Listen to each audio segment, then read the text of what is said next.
বিসমিল্লাহির রহমানির রহিম। আজকে সকাল সকাল সব কাজ আমি বাসার গুছিয়ে নিচ্ছি। অনেক দিন যাবৎ আমাদের রুফ গার্ডেনে যাওয়া হয় না।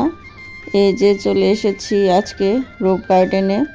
তো আসসালামু আলাইকুম রহমতুল্লাহি বারাকাতুহু viewers, welcome back to my channel তোয়াস ওয়ার্ল্ডে আপনাদেরকে স্বাগতম। প্রতিবারের মতো এবারও ছাদ বাগান থেকে আমি আমার সকল সবজিগুলো আজকে তুলে নেব। আর এই ভিডিওটা ছিল বেশ কয়েকদিন আগের। প্রচুর ব্যস্ততার ভিড়ে এই ভিডিওগুলো ছাড়া হচ্ছিল না, তো ভাবছিলাম সময় বুঝে ভিডিওগুলো পোস্ট করব। তো এটা হচ্ছে কয়েকদিন আগের ভিডিও, তাই এই অবস্থায় অনেক পালং শাক হয়েছে আমাদের। এগুলো তুলতে আসবো যে সেই সময়টা পাচ্ছিলাম না। আজকে কাঁচামরিচ, পালং শাক ও অন্যান্য সবজিগুলো তুলে নেব। এই যে এখানে অনেক কলমি শাক তুলেছে। আর এই গাছটা থেকে মাশাআল্লাহ আমরা অনেক বেগুন খেয়েছি। আজকেও অনেক বেগুন তুলতেছে, আর বেগুনগুলো খেতে অনেক স্বাদ। আমার রুফ গার্ডেনের সকল সবজি অসাধারণ স্বাদ হয় রান্না করলে। আর এই যে দেখিয়েছিলাম আপনাদেরকে, এখানে এক্সট্রা কিছু সরিষা ছিটিয়ে রেখেছিলাম ফুল দেখব বলে। আর সেখানেও দেখেন ছাকে ছাকে অনেকগুলো সরিষা ধরেছে। আর এই সরিষাগুলো আমি তুলব না, এই সরিষাগুলো আমার কবুতর ঠুকরে ঠুকরে এখান থেকে খাবে। আর এই যে দেখেন ক্যাপসিকাম পেকেছে। আর টমেটো গাছের এই হচ্ছে অবস্থা। আর বর্তমান অবস্থাটা আমি আপনাদেরকে কালকে দেখাবো, যে বর্তমান অবস্থায় আমাদের ছাদ বাগান কি পরিমাণ টমেটো এসেছে, ফুল ফসল এসেছে। তো পেঁপে গাছটা নষ্ট হয়ে যাচ্ছিল, এর জন্য পেঁপেগুলো রেখে তো আর আব্বু পেঁপে গাছটা তুলে ফেললো। এখানে আমাদেরকে আরেকটা পেঁপে গাছ লাগিয়ে দিতে হবে। আর টমেটো গাছের বর্তমান অবস্থা আমি কালকে পোস্ট করব ইনশাল্লাহ আপনাদের মাঝে। এখানেও দেখেন প্রচুর আমার কলমি শাক হয়ে একেবারে লতানো ডগার মতো বেয়ে গেছে সব জায়গায়। এগুলো যে তুলে নেব বা রান্না করব সেই সময়টাও পাচ্ছিলাম না, তো এগুলো তুলে নিচ্ছে আজকে।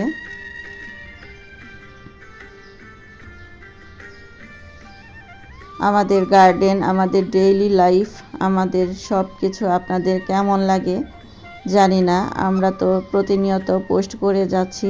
আপনাদের ভালো মন্দ যে কোনো কমেন্ট আমাদের জানাতে পারেন, আর জানালে আমাদের জন্য ভালো হবে, আমরা সেইভাবে ভিডিওগুলো সাজাতে পারবো।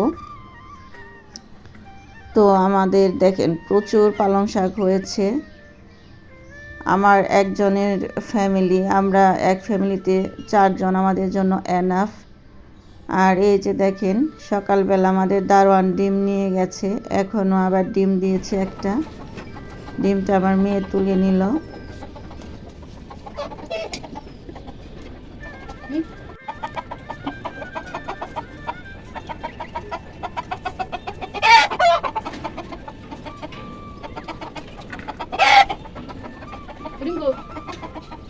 উমে বসছে।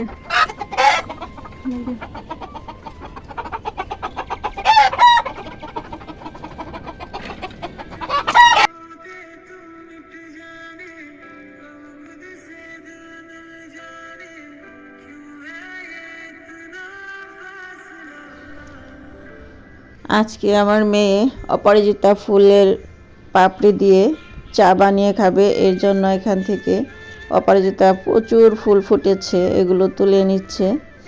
আর চাটা আপনাদের সঙ্গে অবশ্যই শেয়ার করব।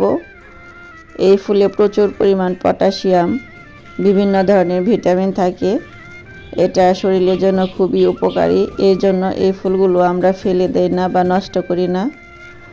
আর চলে আসলাম বাসায়। এসেই আমাদের গার্ডেনের কোয়াশ লাউটা খালা সুন্দরভাবে কেটে দিচ্ছে, আমি রান্না করব।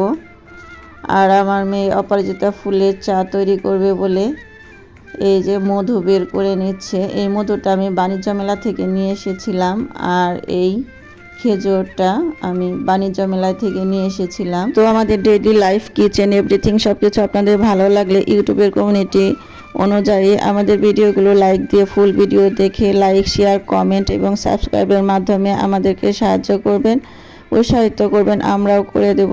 এই যে আমার মেয়ে সুন্দরভাবে দেখেন কত সুন্দর কালার করে চা তৈরি করে নিয়ে এসেছে। তো কমেন্টে জানাবেন চাটা কেমন হয়েছে। সবাই ভালো থাকবেন। আল্লাহ হাফেজ।